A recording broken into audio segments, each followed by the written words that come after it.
Yes, we are live right here for the good fight. Ooh, ooh, the good fight. Ooh, ooh. Every single Tuesday night, we are coming to you live from my house.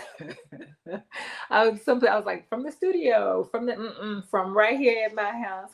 Thank you all so much for joining us for the good fight. We are always forever grateful for you to join us in this space. My mom and I always gather together. I don't think you can see her. Mm, yeah, I'll have to rearrange that. You can't see her. But we are always glad that you are joining us for this conversation that is rooted in how we live out our faith. This is not a place where we're telling you what to believe or why to believe or how to believe or what you shouldn't believe or what you shouldn't think about. That's not what this space is about. This space is about making sure that we are clear. If we call ourselves faithful, how does our faith motivate us? How does our faith inspire us? How does our faith guide us and lead us into making the decisions that are most important for our lives? Not just for us, but also for how we show up for other people, because we are bound together by the spirit of Salbona, that Zulu tribal greeting that reminds us that we are one. And there's nothing that we can do about that oneness, but we can tweak, change, adjust, renew, reimagine how we interact with each other, human to human or human to creation. I have a hard time remembering that we are more than just human, right? This planet is more than just human. We got the birds and the bees and the flowers and the trees. And so we have to think about all of those. So thank you so much for joining us for the good fight. If this is your first time, your first time, there are ways that you can engage with the good fight on tonight. One of the ways that you can engage is to find yourself located in the text. The text, as I am presenting it to you throughout the good fight, is a book of stories. It is a wonderful book where you can find anything you looking for. Listen to me. I don't care what you're looking for. You can find it in the Bible. If you are looking for violence, political violence, you can find it in the Bible. If you're looking for incest, you can find it in the Bible. If you're looking for premarital sex, you can find it in the Bible. If you're looking for homosexuality, you can find it in the Bible. If you're looking for deep, strong, passionate commitment, you can find it in the Bible. If you're looking for betrayal, you can find it in the Bible. If you're looking for a girlfriend, you can find it in the Bible. Anything you're looking for, you can find it in the Bible. So this book of stories, as they unfold, as you read them, as they come alive for you, gives you an opportunity to say, hey, these are characters that are playing roles, and where am I? Am I playing, is this my character? Is that my character? Do I want this to be my character? I'm ashamed of my character. You get to interrogate yourself and ask all of those questions, and then decide what you want to do about the answers that you come up with. That's what we mean by locating yourself in the story. The second way that you can engage with the good fight is to look through a window. So you really don't have any inkling of what this story is about. So for example, say we're talking about being incarcerated. Like, I have never been convicted of anything so that I would have to go to jail.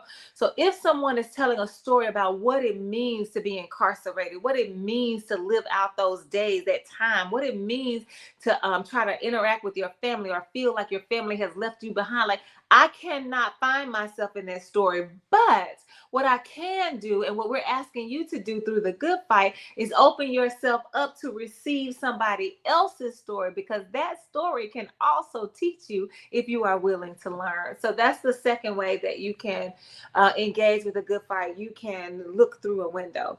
A third way that you can engage is to walk through a door. So hopefully, it really is our hope that this is not the end, the beginning and end of a conversation, but this is a conversation that may live with you who knows how long, maybe a week, maybe a month, maybe a year, maybe you don't think about it for another 5 years, but that it is alive in you, and at the appointed time you will use it to hopefully affect change. Like, I don't know why else you would be using it, but hey, I can't determine that.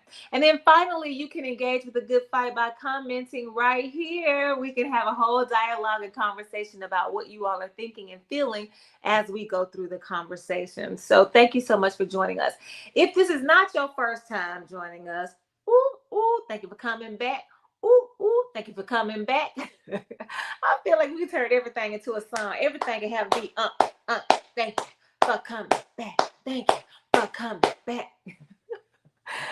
So, tonight's story, I always try to make sure that I begin with how I got here.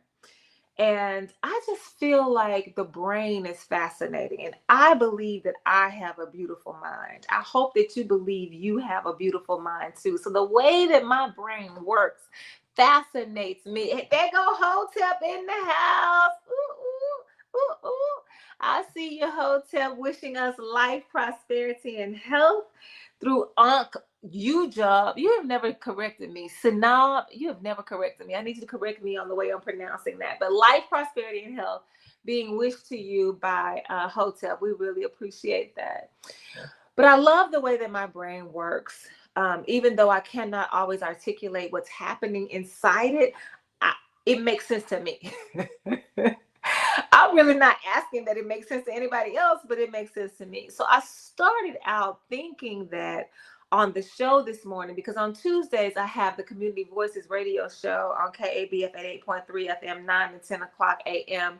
Central Standard Time. That's what's happening in the morning. And then I come here at night on the same day. And so I'm always preparing for both conversations at the same time. And so I thought I was going to talk about political violence this morning, but that's not how it panned out. But it is, oh, he said that's the correct pronunciation. All right, look at me with my English major skills. I majored in English, y'all. Thank you so much. I'm glad, because I be worried about it sometimes. But sometimes I think I'm going to talk about one thing in the morning and something else at night. Somebody suggested that I talk about the same thing in different settings because it's a different audience and that keeps me from having to do too much work. But that just doesn't work for me. I'm also not a person who preaches the same sermon twice. You know how some preachers, like, they type out their sermons and they kind of file them. And so they'll go back and pick up the file and they'll re-preach the sermon. Like, I've never done that ever in my life. Have I re-preached a sermon? Even that time that I preached at the Episcopal Church where they had 3 morning services, the sermon did not come out the same even in that setting. So that's just not something that I am wired to do. But I thought I was going to talk about political violence, but I heard that Judge Griffin said this, that when we think about political violence, that Jesus was I don't want to say a victim of, a target. Yeah. Because when we do anti-bullying work inside of schools, particularly in elementary and middle school, we talk about bullying in high school, but we focus heavily on it in middle school. The person that's being bullied, we do not call them a victim. That's just not the language that we want to use. That's not the connotation that we want to perpetuate. We call it a target. Somebody looked at you and felt like they had the power to get you to do, that they could figure out how to have power over you. So they chose you on purpose. It's nothing that you did, nothing that you said. There's nothing wrong with you, but the onus is on the bully. And so that's how I feel about even talking about Jesus, that it's not that Jesus was a victim. He was targeted, and he was targeted because of who he is and how he moved. And so I thought I was going to talk about that on the show, but really when I heard that Judge Wendell Griffin said that Jesus was a target of political violence, I really started thinking about that. And I'm like, because I didn't have the conversation with him. I'm not privy to the conversation. I don't know how the conversation unfolded. I really don't know what was said after that. But that statement was shared with me, and it got me to walk through a door. Just like I'm asking you to walk through a door, it's got me walking through a door. And so the more I think about that, then the more sense that it makes. And so first of all, when we ask ourselves, what is political violence? We have to define it. It is becoming even more increasingly clear. I already knew it before Charlie Kirk, before these last couple of weeks, before the second Trump administration, before the first Trump administration. I already knew that many times our conversations across lines of difference, they dissolve because we are not starting from the same base. We are saying the same words, but we have a different understanding of those words. So it's important that we level set to make sure everybody's coming in at the same place. Doesn't mean that you believe the same thing, doesn't mean that you feel the same, doesn't mean that you think the same. It means this is a starting point for us, and we can agree to start here. And so when we talk about political violence, it's important for us to ask the question, what does that mean? Because for me, political violence does not mean Charlie Kirk. To me, political violence says, hey, there's somebody out here who is challenging the status quo, who is willing to put their bodies on the line to make sure that you understand that there's a different way that we can be interacting human to human. There's a different way that we could be living as a society. There's a different way that we can be offering up to everybody not the possibility, but their right to be free and to be liberated in this world. And so whoever that person is, they are doing what they believe they've been called to do, their mission and their purpose, and it's upsetting the power structure. And so because it's upsetting the power structure is going to go on the defensive, and it's going to attack that person that's upsetting it. I mean, that's just how it works. And so any person who finds themselves in that situation where you are saying something that power doesn't want to hear, then you are a prisoner of a political prisoner. So for me, Charlie Kirk does not fit that. He does not fit the definition of political prisoner, because power agreed with him. You are only a political prisoner when power does not agree with you, because power uses the force of everything that they have. They come at you with, I'm talking about guns blazing, literally and figuratively. They come with you with guns blazing because they need to wipe you out. And it doesn't necessarily mean they're going to kill you, but they're going to silence you in some way. In most cases, they kill you, but not all the time. And so when you talk about Charlie Kirk, you got governors, you got the NFL, you got the president, you got news stations. You have all of these people that hold power in our world supporting him and uplifting him. So therefore, he is not a political prisoner, period. Point blank, period. He is not a target of political violence. Somebody got mad at what he said and said, let me show you how I feel about you. That's what happened. And in this world where we praise and idolize and worship gods, it's very interesting to me that we are like, oh my God, somebody shot him. He himself said that he's willing to sacrifice the loss of some lives in order to keep and protect the Second Amendment. So I don't know why y'all not seeing him as a martyr. Like, you did what you said you were going to do. You died for your reason. The reason. Okay, so you can be called a martyr for the right, the extreme right, but you cannot call yourself a political prisoner. And this was not political violence. Now, that's my definition of the word, my interpretation. And so you can do with that what you will. And that's why we have the comment section, so that you can disagree, you can agree, you can push back, you can challenge, you can do whatever you want to do. And so when I started thinking about what it means to be a target of political violence, I had to go back in our history and think about Black folks in particular, but not just Black folks, to also think about Native folks, to also think about Jewish people whose the very existence of these people, including my ancestors, just your existence threatened power. They did not want you to ever believe that you could step up, that you could speak up, that you can speak out, that you can stand up. No, you are going to do what we say. We're going to control your bodies, and we're going to keep and hold power by any means necessary. So people who find themselves targets of that power structure, that's what you can consider that's who you can consider to be a political prisoner, someone who is the target of political violence. And so when we think about Jesus, I don't want to talk about Malcolm X or Angela Davis or Assata Shakur or the over 6 million people who died in the Holocaust, or all of the people who had to walk the Trail of Tears as natives to this country. I don't want to talk about them, because sometimes we get so defensive of when we are really talking about a human, especially a human that we have close proximity to. Or if we feel like somebody's talking about us, you making me feel some kind of way because you judging me, that keeps us from moving forward in the conversation. So I want to lift us up out of talking about mortal humans. So that way we don't have anything that shows up as a barrier. We can have conversation with each other beyond this moment and this time as humans. We can talk about this Jesus who many people believe is God. Just as an aside, I don't believe that Jesus believed that he was God.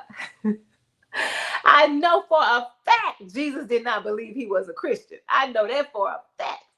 But the more that I read, I want to challenge you to read in one sitting. I want you to binge read because we talk about binge watch. And you don't even have to binge read like you are turning the pages yourself. Which one of those?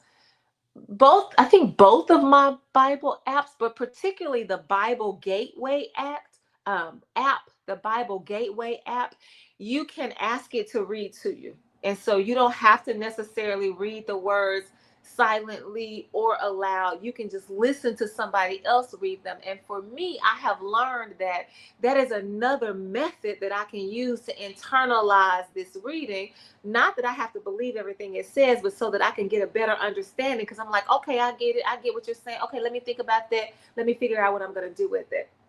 So I'm going to challenge you to start at Matthew chapter 21 and read all the way through chapter 26, or listen all the way through chapter 26, so that you can figure out how you feel about this Jesus and what he says about himself.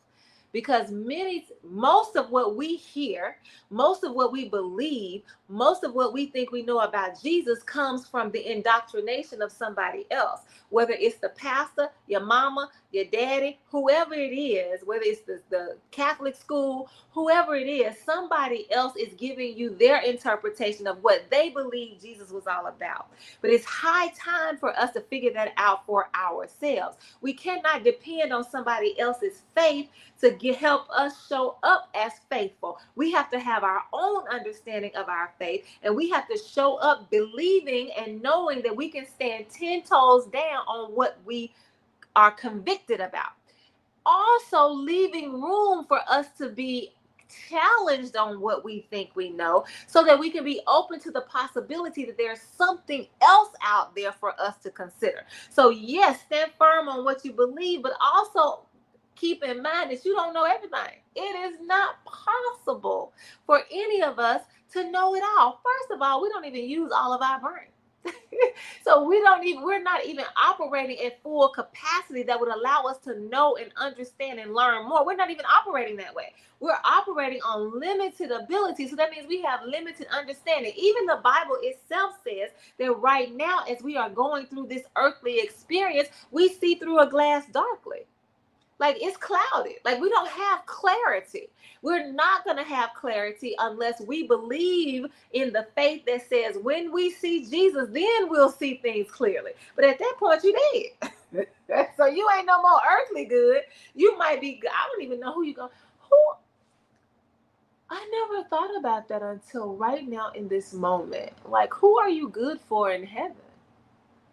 I guess you're just good for joining the choir of angels that sing holy, holy, holy all day.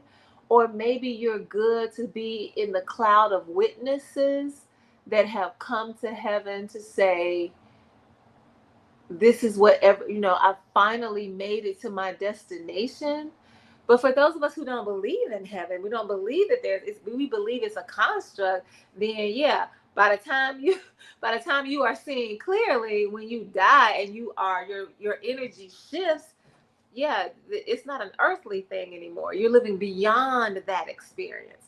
And so we have to be able to do that. So Jesus, when you look at Matthew 21, and if you binge read it, the reason I say binge read it is because that's what I've learned from binge watching TV.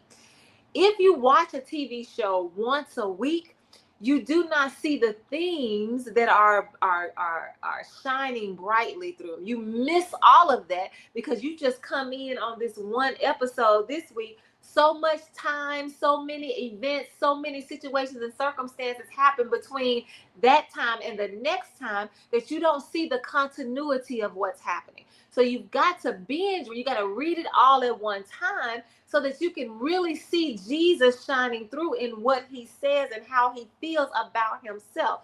Jesus never ever for once calls himself God. Jesus never ever for once calls himself good. Jesus never ever for once puts himself in the posture of being worshiped. As a matter of fact, when John wanted to worship him before the baptism, he was like, no.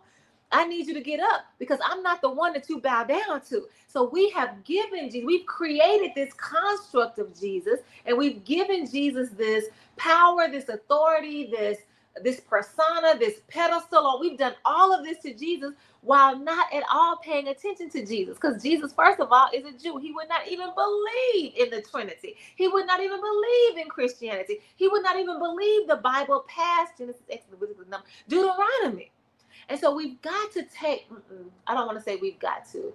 I offer you and I extend the invitation to you to rethink Jesus outside of what you've been taught, outside of what you think you know, outside of what you've been believing your whole life. Because most of us who have been believing our whole lives, we've been believing without our own, we didn't give them permission to tell us about Jesus. We didn't choose Jesus. Jesus was chosen for us. So at some point we have to analyze what we believe to ask ourselves, do we agree with what we've been taught? One of the things I love about the United Methodist Church, absolutely love about the United Methodist Church, is that we believe in baptizing babies. And we believe in baptizing babies not by immersion. We do not dunk the babies in the water. I hope ain't nobody dunking the babies in the water. I'm not really sure what all my colleagues are doing, but I've never met a United Methodist clergy person, member of the clergy, who dunks the babies. Now, we sprinkle the babies and we might pour a little water on the babies, but we do not immerse them. And you know what? That just brought up for me all of the times that I have baptized the baby. And, you know, they are unaware of what's happening. So when their water hits them, they be like, ah! They be like, ah! It is so cute. It is so beautiful. But the baptizing of babies is not for the baby. The baptizing of babies is for the parent. It's for the parent to lift this child up to God and say, I am going to do everything within my power to raise this baby up in God, with godly authority, with godly integrity. I should say that, with godly integrity. All that I believe is right for my child. I'm doing this in the name of God the Father, God the Son, God the Holy Spirit. Those of us who want to use more inclusive language, we'll say God the Creator, Jesus our Redeemer, and the Holy Spirit our Sustainer. And so we want you to know, God, that we are grateful. We consider it a blessing and an honor and a privilege to be entrusted with the care of this baby. And so we offer it back up to you, understanding that this is not my own. I'm not in this by myself. It's not about me at all. I am doing this for you and for who I believe you to be for me. And so the baptism of babies is for the parent.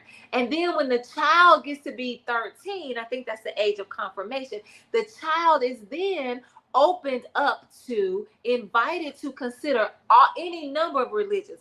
Go to the Kojic church, go to the Catholic church, go to the Greek Orthodox church, go to the Quakers church, do all of this exploring, do all of this discovering, do all of this meandering around to see if you really agree with the faith that your parents agree with. And the confirmation ceremony means, yes, I agree with them, but you also have the opportunity to say no. And I know the Baptist church don't give you that opportunity. The Kojic church don't give you that opportunity. The Holiness church don't give you that opportunity. I'm not sure about the other people. I doubt that the Protestant church gives you that opportunity. But that's one of the things that I love. They say, we did this for us. But now you are at such an age that you can speak for yourself. What is it that you desire, child? What is it that you believe, child? We're going to honor that and let you move forward with what is first and foremost in your minds. So here's a question from Lo. Why would Christianity use a comedic principle, mummification on a Hebrew Jew. Wait, what now? Why would Christianity use a comedic principle, the principle of mummification, on a Hebrew Jew? Okay, so what I know, the small little bit that I know about the Kemetic principle, and when you say mummification, that would deal with the resurrection. Am I right? And so this idea that you're going to take a dead body and bring it back to life, that's what happened with Osiris and Isis. I think that's her name. Is that what you're talking about? And so you're taking this from an ancient religion that is not your own, and you are placing it on a different religion, on a different person who does not believe in the same way. Like, why this transfer? Is that what you're asking? I'm not sure I can answer it until I understand what you're asking. So if that's what is that what you're asking?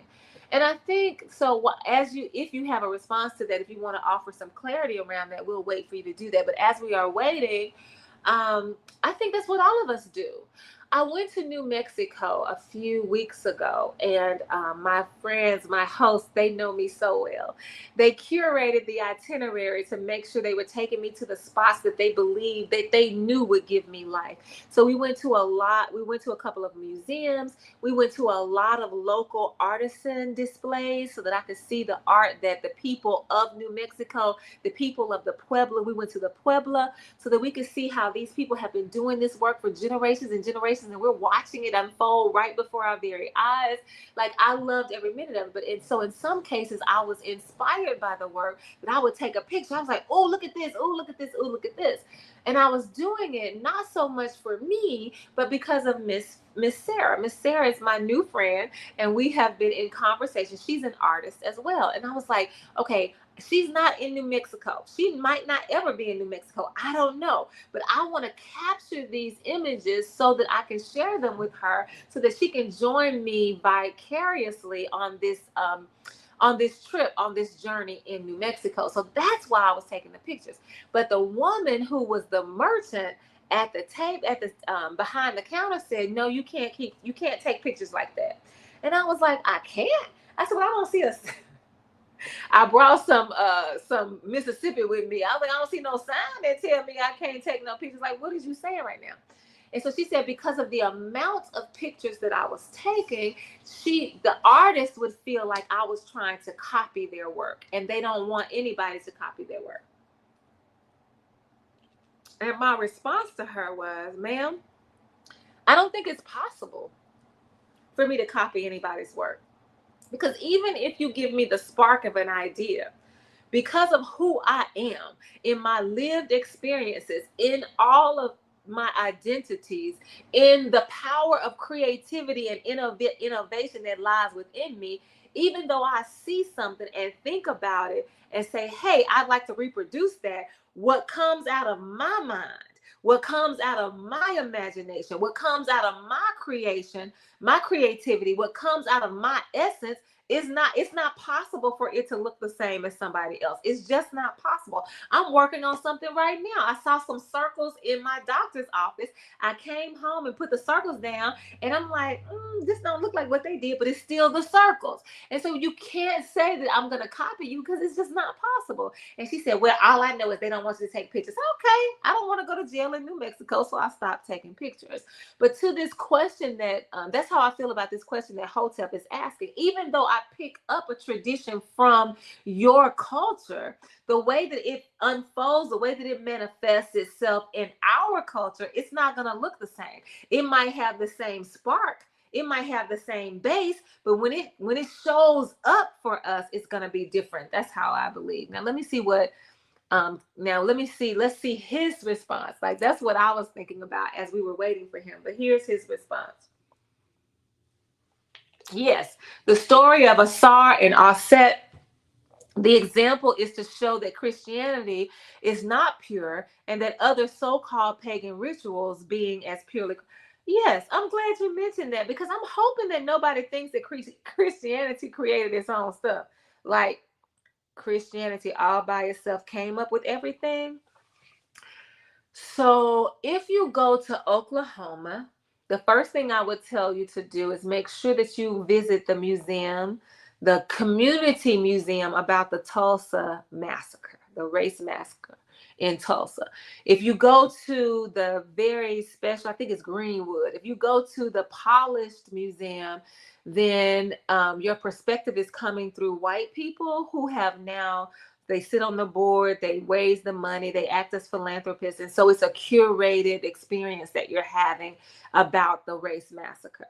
So it's better for you, if you're just trying to get closer to the truth, that you would go to the community space, and you will see how it unfolds. And then if you go, choose not to, don't patronize the white folks music, the white um, authorized, approved museum. Don't spend your money there.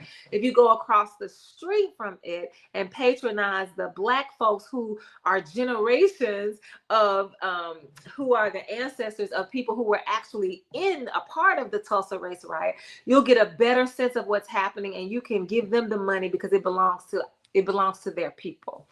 And so when you do that, you're going to see not entirely, but you're going to see two different perspectives about what is happening. And you'll realize that both of them share some commonalities, but they also diverge in many places. And so that's what happens with Christianity. No. So that's the first thing I would tell you to do. But there's also a Native museum that they have in Tulsa. And when you go there, one of the first things that you can do is sit down and watch on this big old screen. They've got some seats, like they've made it into like an amphitheater. They do that a lot in many museums. And they tell the story of the beginnings of their religion, their belief system, their faith. And when you sit there, you like, this sounds like Christianity. Wait a minute, what? And so you have to begin to wrestle with, it forces you to wrestle with, so Christianity is not unique? No, it is not. So Christianity didn't, like, this is not original? No, it is not.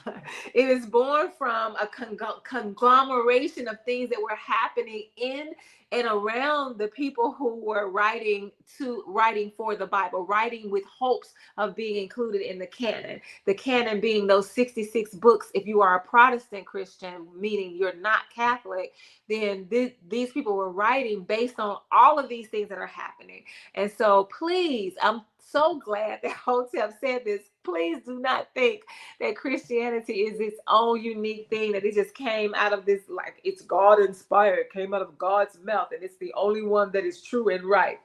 No, that's not what's happening. So I would encourage you to go to both the museums, even the one that's authorized and approved by the white folks, as well as the community museum, so that you can compare and contrast. And then also to make sure that you talk to the locals. Always talk to the locals. And then there's another, and then go make sure you see the museum with the about the Native people. And then there's also a museum about the bomber, the Oklahoma bomber. The one who, yeah. And so it's interesting to me because we sit there. Oh, one of the things I like about it is like you hear the bomb go off. Like people are in a meeting and you hear the bomb go off. It's interesting to me because people want us to remember that the time that that there was a bombing there. They want us to remember 9/11. They want us to celebrate it with these big to-dos. They want us to think about Independence Day in 1776. But you don't want us to remember slavery. It's really odd. And so no. Christianity is not its own unique thing. And so when we think about Jesus and we talk about him as being a political prisoner, as being a target of political violence, we have to begin to ask ourselves, like, what is happening here? Like, what is happening with Jesus? Jesus did not call himself God. Jesus believed himself to be, I don't even want to say Jesus believed himself to be. If we ever get to see the true Jesus, the real Jesus, the more authentic Jesus of the Bible, then we will see Jesus as revolutionary. We will see Jesus as one who threatens power. We will see Jesus as one who stands outside of the church. Jesus was not the one who would go into church and we got to sing all these hymns and pray all these prayers and give of our tithes. No, that was not how Jesus worshiped. And so Jesus was more of one who says, hey, I have a mission mission and a purpose that I have been called to fulfill. And I'm going to do that by any means necessary. So even if I upset the apple cart, that's what I'm here to do. Even if my body is on the line, that's what I'm here to do. Even if I feel like God has left me as a result of my behavior and my what I've done, or because of how God wants this to play out, that's no worries. That's what I do. And so Jesus shows up and threatens the status quo,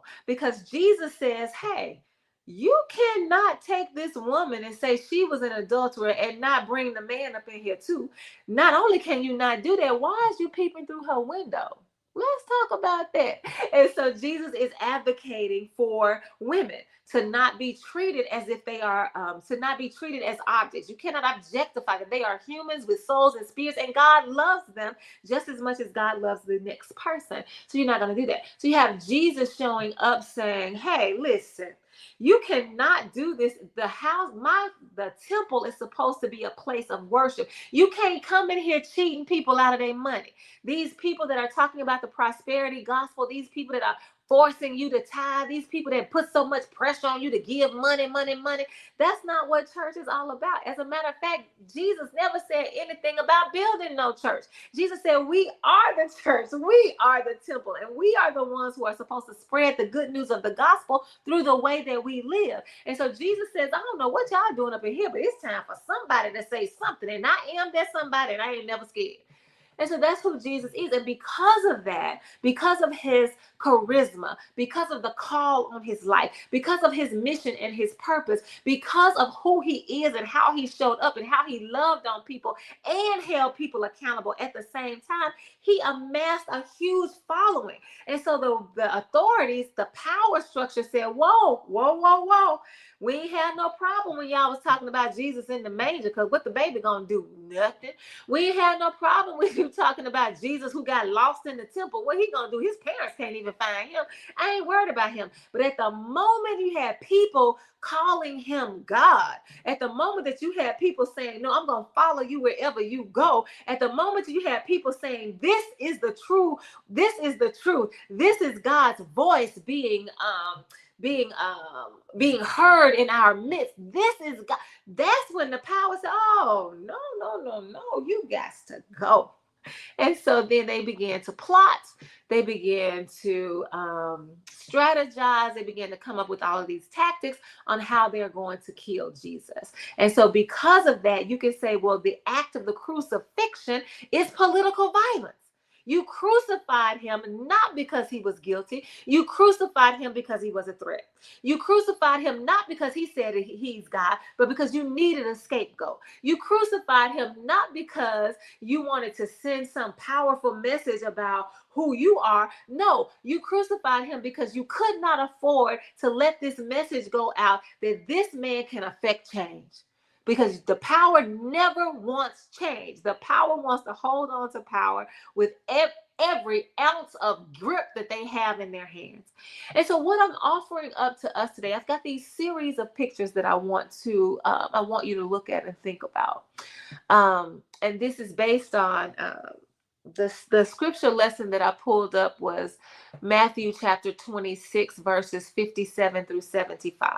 Now, I asked you at the beginning to read chapters 21 all the way to 26, so you can see how Jesus considers himself. Not how the world talks to us about Jesus, but what Jesus says about Jesus himself.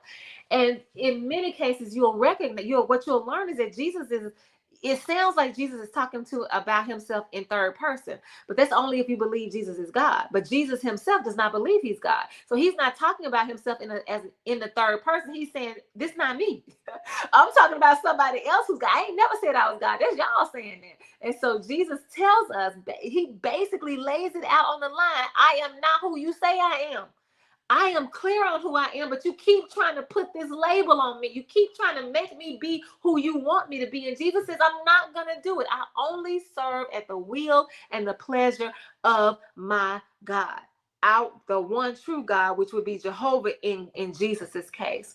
And it reminds me of people who work for the president, people who work in secret service, people who work in the military. They will say what? It's not my opinion that matters. It's not what I think that is important. I am giving an order. I am given an order, and it is my duty and my responsibility to make that, to what do you call it, to execute the order. Like, that's what I'm here to do. And so that's what Jesus is saying. Don't try to make me be somebody I'm not. I am here to execute the plan that I was given as my task. All of us have been given a task. All of us have a mission. All of us have a purpose, and we are supposed to live that purpose out by any means necessary. It doesn't have to come from Jesus. It doesn't have to come from God, but whatever you believe you were created to do, then that's what you stand firm on, and that's what Jesus was doing. And so when we think about this, so that made me think, okay, let me just put up these pictures, and I want you to ask yourself, where are you in these pictures? If you want to tell us by commenting, that's fine, but I'm not asking you to out yourself. I'm not asking you to share anything about your private thoughts and beliefs about how you think about Jesus. It's totally up to you. But I want you to just think about who Jesus is to you. Who are you as it relates to Jesus? Like, how do you see yourself in relationship with Jesus? And how do you see yourself as yourself? Like, how do you see the symbols? How do you see the indoctrination? Like, maybe I shouldn't call it that because I might be offending some people. How do you see what you have been taught to believe about Jesus? Like, are you thinking that maybe it's being called into question? Are you willing to call it into question? Like, all of these pictures that I'm about to show you are about you, thinking about you and your faith all by yourself. If you want to share, fine. But if you don't want to share, that's fine too. What are you thinking when you see these pictures? Okay, here they come. In no particular order. I don't want people to measure what I'm doing. Oh, she must think this is the most important because that's the first picture that she showed. Nope. It's just how they came out on my phone. How I was thinking about it. Okay, so here we go. Well, first, actually, I do want to start with this one first, because this speaks to how we are taught to believe about Jesus. When Jesus, the actual story, if you believe the Bible, even if you're willing to consider, even you don't have to believe the Bible. Let me take that back. If you're willing to consider the story that you find in the Bible about Jesus' crucifixion, this right here, this picture is false. It is not how Jesus felt about himself at all. So the cross in the middle is the cross that Jesus was on. The Bible tells us that Jesus was not the only person that was crucified at the time that he died. There was one person on each side of him. So that tells us that Jesus is in the middle. But what this picture falsely claims is that Jesus thought of himself as bigger than the other two people that were being crucified. Jesus did not see any distinction between himself and the other folks. We are three people who have been brought to this situation by different circumstances, but yet here we are, the three of us, all being crucified. I'm not being crucified because I'm better than you. I'm not being crucified because I am chosen by God and you're not. We're all on the same level. So to take this cross and make it bigger, we are trying to make Jesus something that Jesus never said he was ever. All of these crosses should be the same size, the same height, the same everything, because Jesus never said, worship me because I am better. Jesus never said that. That's us making Jesus bigger than Jesus is, so that we can have power to create and construct Jesus the way that we want to. And so I wanted to bring that. I definitely wanted to start with that, just because I'm going to ask you some other questions. All right, so now look at this picture. So the question becomes, how do you see Jesus? The picture on the left, from my experience, most of the people that I know who are Catholic, they use crucifixes when they think about Jesus. And the crucifix is what you see on the left, where Jesus is still on the cross. And my understanding is that we want Jesus to stay on the cross as a reminder to us of how Jesus laid down his life for his friends. And we are his friends if we do what God has called us to do. And so we want to make sure that when we wear this around our neck, or when we think about the rosary, however you are using the crucifix, then you are reminded of this sacrifice, this amazing, incomparable sacrifice that Jesus made to lay down his life. Now, I'm not really sure how much of a sacrifice it is based on the theology that says Jesus didn't have no choice. Like, God chose you to do this. This is what you. It's not like he could come down off the cross, because in fact, when he's being crucified, that's what the people who are the people who are in the public, the people who are humiliating him, that's what they're saying. If you God, get down. If you God, why you letting yourself die? Like, show us who you really are. Show us your power. And Jesus never listens to them, because Jesus says, no, this is my mission and my purpose, to be crucified on this cross. So is this the way that you see Jesus? Or do you see Jesus more so as the right picture, which says this is a symbol of the vessel that was used to crucify Jesus, but my Jesus is no longer on the cross, because he died on this cross, and he was buried. He descended into hell, and on the third day he arose again. So he no longer is placed on this cross. So I don't want to see Jesus nailed to the cross, because that denies the power of the resurrection. And I believe in resurrection power, because that's the same power that I have as a believer in Christ. So take Jesus off this cross for me. I don't want to see him up there, because that's not the way I believe. That's not the way I've been taught to believe. Or do you say, hey, I see them both. I can see how both of these work in my understanding of who Jesus is. One who is on the cross. Let me be reminded that this was not a pleasant experience for him at all, but this was huge for him. Like, look at how much love Jesus had to have for me to be here like this, in this posture. And then I can also say, wait, he's no longer there. My God is alive, and I want to worship and praise through that. You can see them both. And so you get to choose for yourself how you see Jesus, how you relate to Jesus, how Jesus comes alive for you, not necessarily like literally from the resurrection, but how Jesus comes alive for you in your faithful practice. Which one of those works for you? And then when you are thinking about how Jesus, the symbols that we use for Jesus, then ask yourself the question about this picture. When you think about Jesus, do you see Jesus as the one on the left, the baby in the manger, or do you see Jesus as the Lion of Judah? Right? Do you see Jesus as this calm and meek and mild person who has come to save the world and do what God has called him to do? Or do you see Jesus as the one that says, I am here to separate the mama from the children. Like, I'm here to drive a wedge between your family. I'm here to make sure you understand that you have one choice, and your choice ought to be God. Like, I'm here to say, listen, I'm willing to be a supporter of the Crusades. I'm willing to support political violence. I'm willing to say, by any means necessary, I will tear your head off if you come from my God. Like, which one how do you see your Jesus? And there's no right answer. This is just asking you to think about it yourself.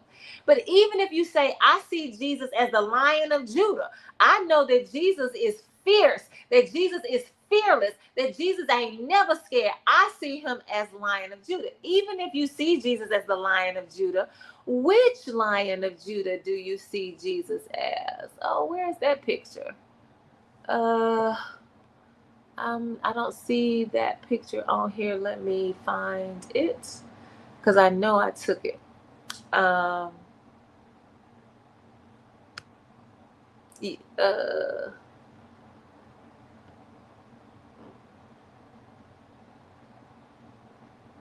Okay. I didn't do it. Let me see. So if you say that I see Jesus as the Lion of Judah as the one on the right, what about this Lion of Judah? Which lion, even if you say, yes, I see Jesus as the Lion of Judah, which Lion of Judah best represents how you see Jesus? Is it the one that was just had the fangs exposed, or is it this one that's in the shadow of Christ? I see Jesus in the shadow of Christ. Which one is it for you? That's the question. And so I'm going to here's what I'm looking for right here. So let's see. All right, I'm going to bring this one up for you right here, because this is what I was looking for. I should be able to access it now, because I was doing some work while y'all were looking at that picture.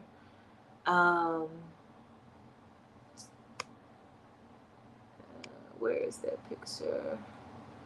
I need to sync. I guess I need to sync them. I can't do all of that. Is it ready for me to show you? Here and here. Sync now. Synced as of 6:49. I need to be synced as of 7:49. So let's see. Going back. Is it on here now? I need to see if it's on here now. Yep, here it is. Okay.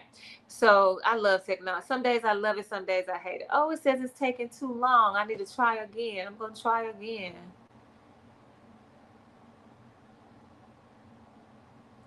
Okay, here.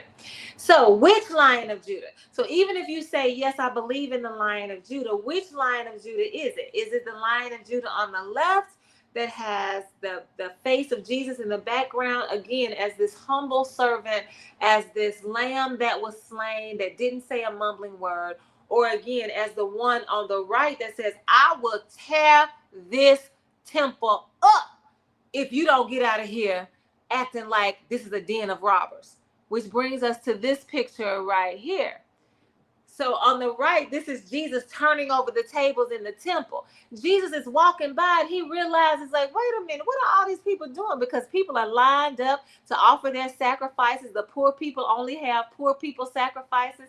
The people that are not as poor, they have the not as poor sacrifices. And they are exchanging money in the church house. And Jesus is like, whoa, y'all got me mixed up. This is not what we're supposed to be doing. And he drives everybody out. I'm driving out the merchants. I'm driving out the sellers. I'm even driving out those of you who are trying to make a righteous sacrifice. Everybody get out. Get out with all the, like, is that the Jesus that you see? Is that the Jesus that you feel within your body? Or is it the Jesus on the left side where it's like, I stand at the door and knock. All of you who believe in me, I'll let me in, and I will come in and I will sit with you and I will dine with you. Like, how does Jesus show up for you? And again, it could be a combination. Sometimes Jesus shows up as one who is exposing the fangs of the Lion of Judah. And sometimes Jesus shows up as a whisper in the wind. You can say both. I'm just asking you to think about what you believe, not what you've been told, not what you've been taught, but what you believe about this Jesus, because that's going to determine whether or not you can see Jesus as a political prisoner or whether you see Jesus as not that at all. I do want to say this. When I was looking for these pictures of Jesus, the one on the left, all I said was, I Googled Jesus. That's all I said. Not one picture that came up showed Jesus as anything other than whitewashed. Not one picture showed Jesus as anything other than whitewashed. So when you talk about the indoctrination, when you talk about internalized ideology, this is what happens to us. Now, watch what happens when I said, no, I want you to show me the Jesus that is described in Revelation. Show me that Jesus. And this is what I saw. You see this one on the right? I said, oh, if you're talking about the one who had skin that was bronze, if you're talking about the one that had hair that was kinky, then this is what it looks like. And so I also saw on the same page, show me Jesus as described in Revelation. This one on the left also popped up. So I'm like, wait a minute, how exactly does this work?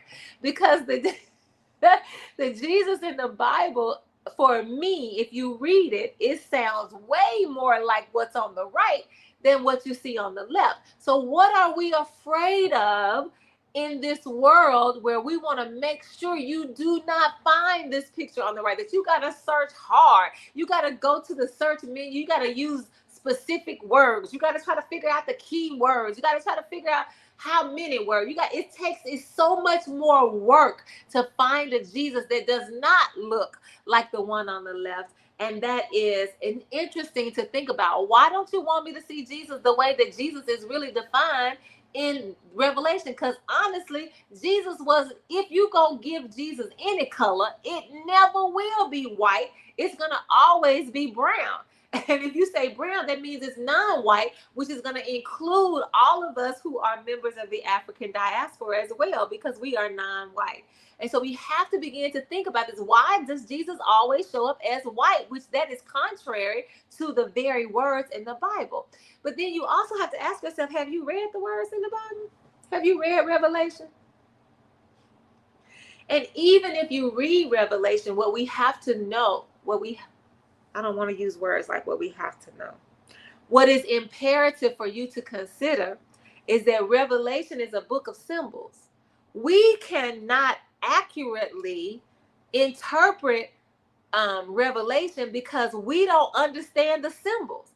We give an understanding to the symbols. That's different.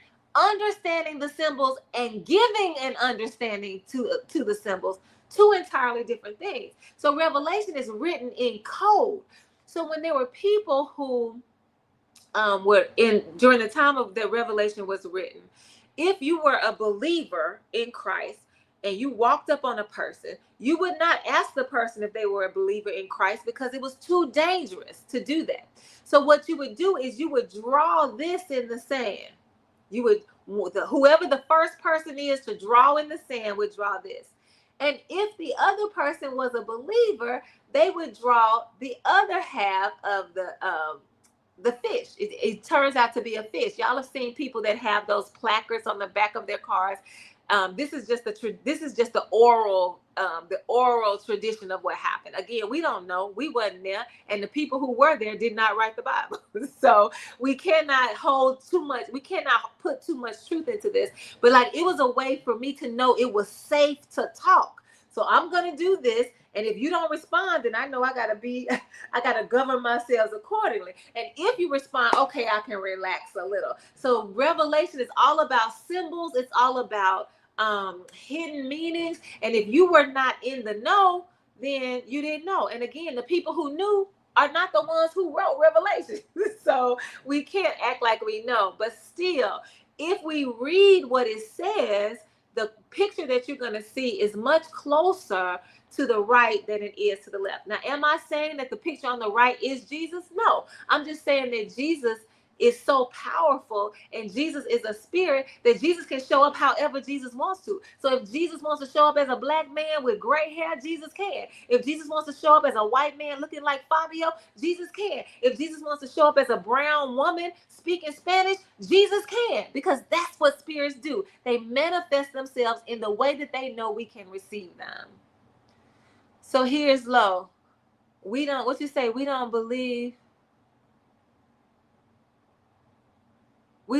what we read in the Bible. Yeah. I feel you on that. We don't believe what we read in the Bible because we have been coerced. We have been programmed. We have been conditioned to believe what we've been told. Yeah. I was watching this. I'm watching this series called Evil Lives Here. And there's this family where the daddy, when they are, I'm talking about when they are babies, when they are toddlers, they are taught, they are traumatized by their father, who begins to teach them that he is God. And he actually kills this cat and drinks the blood of the cat. And these are the words of the son who's telling the story. He drinks from the cat like it's a chalice. And then he passes the cat around so that all of his children and his wife can drink from this chalice. And so this kind of this kind of indoctrination, this kind of programming, this kind of conditioning made them believe that everything out of their father's mouth is the truth. And you cannot blame them for believing that, because what else do you know? Because he also isolates them from the other families. I mean, from other people. He isolates them from, they don't go to school. They are homeschooled. Like, they have no exposure to anything else. So all they know is what's happening in the house. So they're not reading the Bible for themselves. They're trusting their daddy to tell them the truth, only to find out later that he was just using them. He was lying for his own. He having sex with his daughters and producing children so he can have his own church. Like, we have to be careful with that. We cannot, like me, sometimes I'm so hard on myself because I'm like, I can't believe that I believed this for all these years. But what else was I supposed to believe? I'm a cradle Christian. This is what I've been taught since I knew anything about knowing anything. And so I think there is some truth to what you're saying. We don't read it for ourselves because we don't feel the need to, because we believe and we trust the folks who are supposed to have our best spiritual selves. They are holding our souls sacred in their hands. Why would they lie to us? So we don't read for ourselves. And the fact of the matter is that we're being lied to all the time. And so our religion is not supposed to be something that we get from somebody else. Our faith is supposed to be what we know from our own personal relationship. Each of us is in covenant relation. God says, I am yours and you are mine. Whether you got Jesus or not, I am yours or you are mine. Whether you believe in Jehovah, I am yours and you are mine. So whatever it looks like for you, you get to figure that out for yourself. And so, yes, we got to stop we have to begin to believe what we hear God say through whatever reference or source we're using, whether it's the Bible or whether it's a book off the shelf, whether it is an article in the newspaper. God is everywhere, and we can open ourselves up to God and then we will have a better conviction to stand on when we are in relationship with other folks. Thank y'all so much for joining us for the Good Fight. You've been live right here in my studio, in my home. So I hope to see y'all next Tuesday. Until then, believe what you believe for yourself, by yourself, based on your own relationship. That's the key to a true faith in God. All right, bye-bye.